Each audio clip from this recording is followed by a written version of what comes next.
AfterBuzz TV, starting place to the likes of WWE female superstars Kathy Kelly, Sonya Deville, and Zelina Vega proudly presents Women's Wrestling Weekly, the world's first podcast and YouTube series dedicated exclusively to women's wrestling, featuring all the latest news as well as interviews with top superstars in the industry.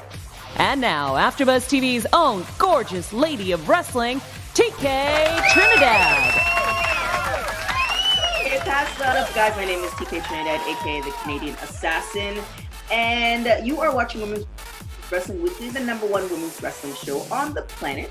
And I am not alone. I have my two wonderful co-hosts with me. So she hails from the Valley in California, that is. She is the farmer's daughter. Please welcome Emily May. Hi, everyone. Hey. Hey. And you can often see him dancing. I haven't seen it yet, but I'm pretty sure there's some twerking involved as well. Please welcome Bryant Santos. Hello. Yes, there is, I'm sure. I got to do all the entrances. I'm going crazy with Miss Rona dancing at my house all the time. So yes, there's a lot of twerking. And with this show we have amazing stuff. So we're going to do Star of the Week. We're going to do the news. But what we're really about, because we know that you guys are not about us. You're here for the guests. She is the brains behind LFI from Ring of Honor. Please welcome the Diamond Diva, Amy Rose. Hey guys, thank you so much for having me. I'm really excited to be here. Yay. Thank you for joining us. So let's kind of get into it. So I saw on a interview, I don't know if it was recently or not, that you've always wanted to take part in wrestling from when you were a child. So what was that moment where you're like, I want to do this for a living? And then when you got older, like, oh, I can actually do this. Let me make some money doing it. Definitely. So I actually grew up in a very religious household. So wrestling wasn't really something I was supposed to be watching. But there was a couple times where my parents would go to church and maybe I was like sick or something. But I would watch SmackDown, and it's actually watching Trish and Lita and Tori and Stacy. Seeing all of them really was just inspiring. It was exciting, and I looked at them as the ultimate female representation, because not only were they beautiful women, but they were incredibly strong. And the fact that they were getting in there and kicking ass, like, I thought it was so cool. So right there, I told myself, that's my dream. That's what I want to do. I want to be a diva someday. And that's what I aspired to be. It wasn't until I got a little bit older, you start to think, oh, well, that's unrealistic or whatever. And you do like a regular job.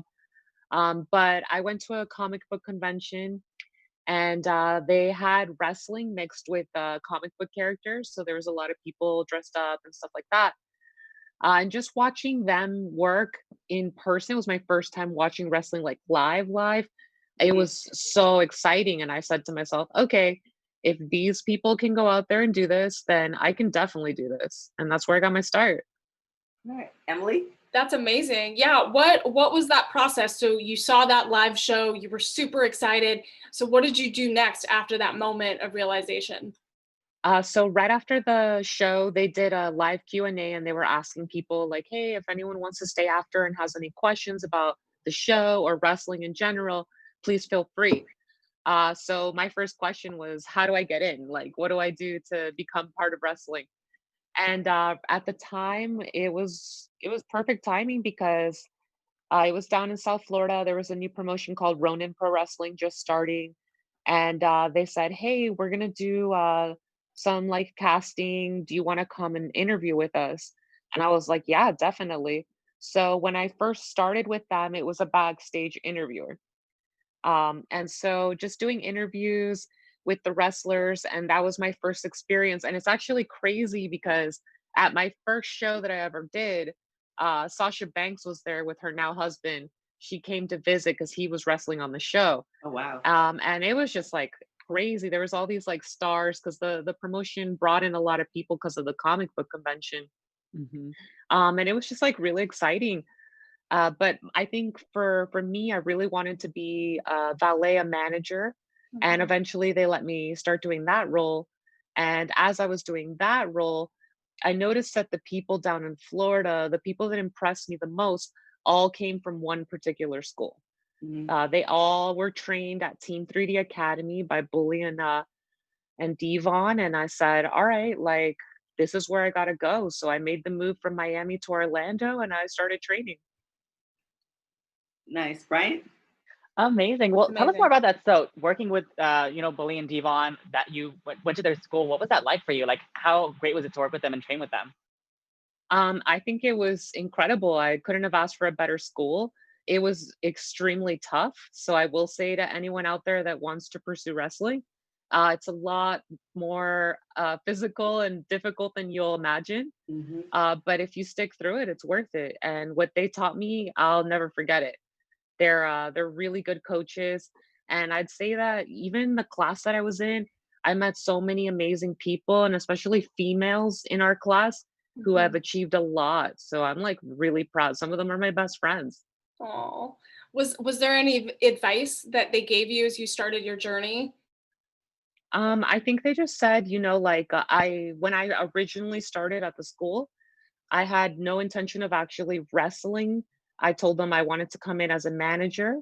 And they were the ones that were like, no, you got to learn to wrestle, because if you're going to be in this industry, then you have to understand it. So I'd say that was the best advice they could have given me, because it taught me a lot more and it helped me understand wrestling as a whole. Now, tell us a little bit about LFI. I'm not going to even try my Spanish, because my Spanish is not even close to that anymore. So tell us about LFI, what it stands for, and then how it came about. Definitely. It's for La Facción Ingronable. So that's my faction in Ring of Honor. And originally, I was managing Kenny King. It was just the two of us. And Roosh and his brother Dragon Lee were really making waves in Ring of Honor. And I'm half Cuban, so that's part of my background, and I speak Spanish fluently. And so I actually was able to help Kenny King and Roosh kind of make that meeting and make a group and help translate for them. And Kenny King's Spanish is incredible now. Nice. So he's actually learned a lot. And that's how our group formed. And, like we're looking to take over. Roosh is our current champion right now. Dragon Lee also has a championship with Ring of Honor. So next up, Kenny King, and maybe in the future, Ring of Honor Women's Championship for myself. So I like it. Emily? So what is it like? I would love to know, like, what is it like working with Ring of Honor, and where do you see because I know we're in a weird time right now, where do you see the promotion going in the future and your place in it? Definitely. I'm so thankful to be working for Ring of Honor, because during this pandemic and everything that's going on, they've been taking care of everyone on the roster, and they've been really committed to making sure that everyone's safe. So as much as I would love to be performing and working in front of everyone, safety's first, and we want to make sure that everything's okay before we start performing again. And not even just in front of live crowds, but even with each other, we want to make sure that this is all taken care of. But in the time being, we're finding other ways to entertain the audience and make everyone happy. I recently did a selfie challenge with Joe Hendry of our roster. So that's on our Ring of Honor YouTube, which was really fun. That's amazing. And for Ring of Honor in general, I see a lot of really good things coming up. We did have a new women's tournament that was supposed to take place. Unfortunately, it was postponed. But I'm excited to have a lot of new female talent come work for us, and to show that, our women of honor and the women on our roster are good too, that we can really go out there and kick some ass. So I'm super excited for that. Now, what's the game plan? Well, okay, let's preface this. After this is all over, I was gonna say what's the game plan for 2020, but 2020 is kind of, acting kind of foolish right now. So once this is gotten kind of normal or semi-normal, what's the game plan for your wrestling career? So for me, it's just to continue to train really hard. I actually moved from Florida to train at the Ring of Honor dojo. And ever since I got there, it really took me to the next level, because before I made the decision to go to Ring of Honor and really give everything, I had, kind of given up on wrestling. I told myself, I think I should be an interviewer And even when I did my tryout, that was what I originally had started for. But working at the Ring of Honor Dojo with Jonathan Gresham and Will Ferrara as our coaches, they brought something out in me, and they really inspired me to not give up. And it really re-sparked a belief in myself, and it made me so much better. So I'm super grateful for that. And I've gotten the opportunity to have quite a few matches for Future of Honor. And I'm excited. I'm super, super excited to share everyone what I've been working on.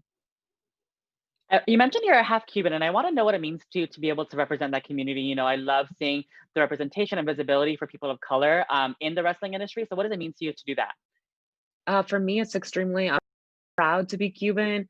I'm so proud to get the opportunity to speak Spanish on TV for a national promotion. I think is exciting. And I think as a kid, being able to see something like that would inspire me. So that's kind of my goal. And who would you like to manage?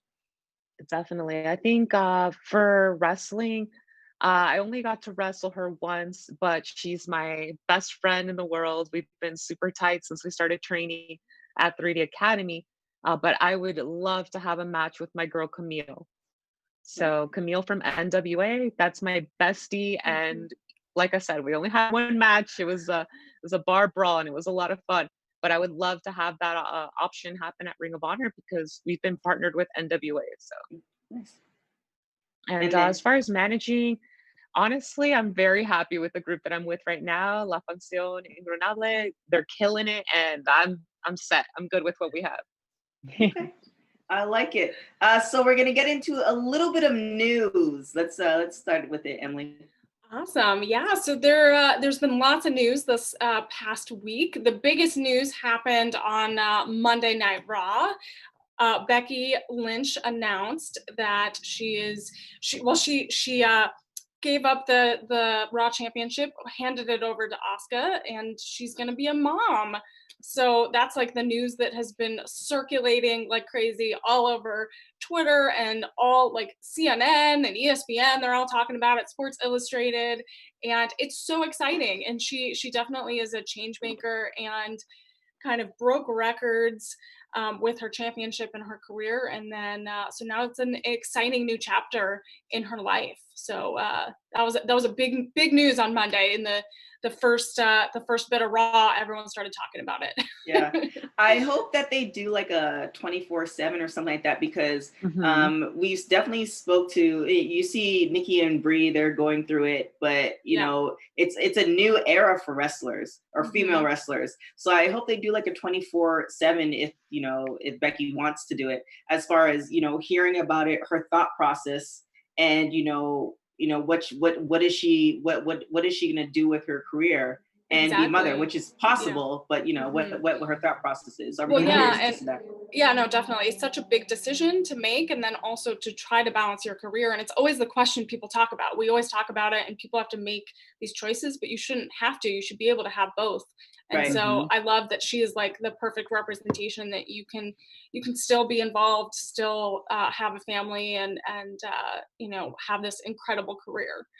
And then also some other news, Nikki and Brie Bella, they have their new book, Incomparable, out. It's their new autobiography memoir, and there's a lot of news coming out about what's in it. And there's Nikki reveals that there's some particularly really sensitive experiences that happened with some sexual assaults when she was younger that came out. And so there's some really, Bryant, I think you have a copy now, and I'm waiting in Amazon. I'm looking at you. Where is it? I know, right? A few of our other Total Bellas coverage, our hosts have the book, and we're gonna be talking about it. But it's gonna be interesting to see their story about them growing up, their childhood, kind of their family experiences, as well as their wrestling career. And they're supposed to be inducted into the Hall of Fame this year, so it's a big year for them, and they're having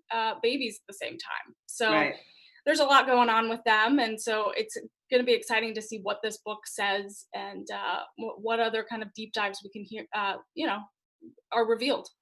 Well, one thing I want revealed, and this is more dirt sheets. This is I have no idea. TK. I know. One thing I want timeline of John and Nikki breaking up and Oh. Nikki with the new boo, it's kind of suspect. Well, So, you think there was some overlap? I You don't know. know. I don't know. I think you might be digging there, TK. I'm just saying. What do you think, Amy? Oh, put me on the spot. Amy's like, I'm staying out. Yeah, I'm gonna say no comment on that last part, Okay, but all right. it is exciting. I think the book is going to be really good, and I've actually seen a lot of stuff online about it where it looks amazing. And the Bella twins they're inspiring. They're women that really made a move for female wrestlers. So I think that's really cool. Yeah, they definitely changed the game, and women's wrestling is definitely different because of all of them. Yeah, it's not even just women's wrestling, but entrepreneurship. Yeah, you know, building brands. Yeah, that's a huge. That's how I was introduced to them. And I definitely can respect that because multiple streams of income is key as far as American life. So definitely respect that. You know, minus the dirt sheets. If you're listening, Nikki and Bree, I'm just kind of jerking that one. Maybe. Any other news, Emily? That's good. That's it for now. All right, Bryant. Let's hear that star of the week. Yeah, so it's perfectly fitting. We might as well talk more about her and send her more love because our star of the week is Becky Lynch. Not only is she having an amazing week, going to be a mother, announcing that on Raw, but she also had an incredibly record-breaking run as Raw Women's Champion, just shy of 400 days as that champion. She, of course, was the main event of WrestleMania last year. She successfully defended her title this year at WrestleMania, and she has just been on an absolute roll in the WWE and even outside of it. She even has a walk-on role for the Showtime show Billions. There's rumors that she's even going to be on a Marvel film. So she just has so much going on in addition to being a new mommy soon. So we just love Becky. We send her all our love. We send her all the best on this new journey she's going to be on. And she's our star of the week for obvious reasons. Nice. I wonder if she's going to be more of because I remember Eva, if you guys remember her, she was talking about being like the female John Cena, which, you know, didn't quite make that. No shade. It's true. It's just facts.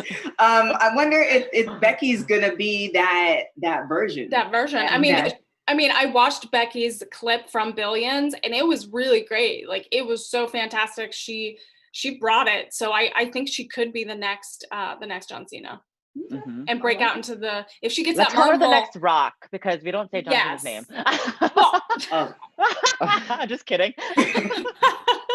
Bryant, you don't say his name. I don't say his name. No, I'm so sorry, Nikki. I love you.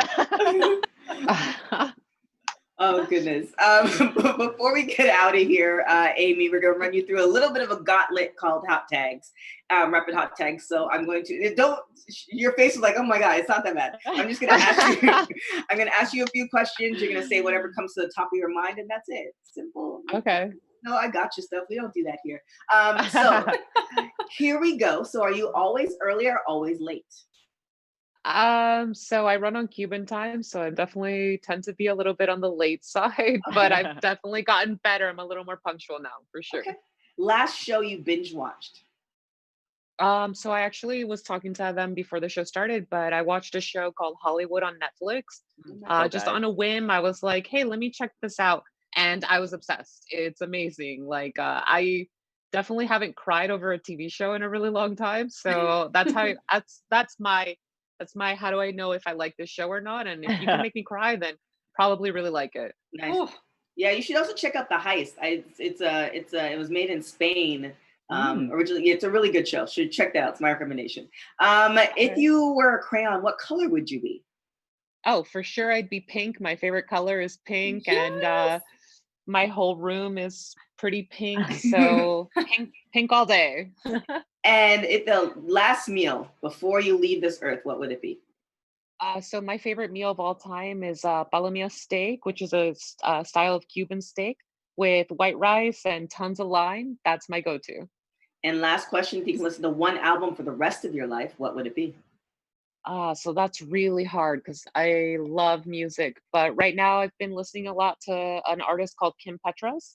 She's amazing. She's so good. I love her. I can listen to her on repeat for hours. So for sure, Kim Petras. See, that was it. That wasn't so bad, yeah. Yeah, it wasn't bad at all. Tell everybody where they can find you. You guys can follow me on Instagram and Twitter at RumbleBunny777. And what actually that name? Where did that come from? Sorry, I was curious about that name. So I was thinking about, I didn't want to just do like something boring, and I thought, okay, like Rumble and something cute, a bunny. So I just kind of combined wrestling and being cute together. There it is. Say it one more time for folks so they can follow you. Definitely. It's Rumble Bunny 777. Nice. Thank you so much for joining us. We really, really appreciate it. We look forward to, I'm going to say LFI because I'm not going to butcher it. We look forward to the domination of LFI and your domination in Ring of Honor. Emily, where can everybody find you? Yes, you can find me all over social media platforms at Emily May Heller. You can catch Total Bellas Friday nights at 7, and then also NXT tonight at 7 o'clock as well. And Mr. Santos, where can everybody find you? Yes, you can find me on Instagram, Twitter, YouTube, and TikTok at Bryant Santos. Catch me, of course, with Total Bellas with Emily on the SmackDown After Show as well, and on AfterBuzz TV's Quarantine with the Stars.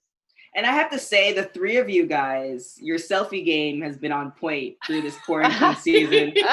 Like Emily, Brian, and Amy, your selfie games. Yeah, it's been seeing you guys like all together is like makes like, dang, I need to step up my selfie game. But anyways, you could make sure you guys are, if you guys are watching us on YouTube, make sure you hit that subscribe button. We definitely appreciate the support. We definitely read the comments. If you're listening to us on any podcast networks, make sure you give us a like, 5 stars or better, because we are the #1 women's wrestling show on the planet, so we have to stay that way. And make sure you follow us on all social media at WPW Weekly. Make sure you follow AfterBuzz on AfterBuzz TV as well. And my name is TK Trinidad. You can follow me on everything at TK Trinidad. Thank you guys so much for joining us. Till next time, ciao. Our founder, Kevin Undergaro, and me, Maria Menounos, would like to thank you for tuning in to AfterBuzz TV. Remember, we're not just the first, we're the biggest in the world, and we're the only destination for all your favorite TV shows. Whatever you crave, we've got it. So go to AfterBuzzTV.com and check out our lineup. Buzz you later. The views expressed herein are those of the hosts only and do not necessarily reflect the views of AfterBuzz TV or its owners or principals.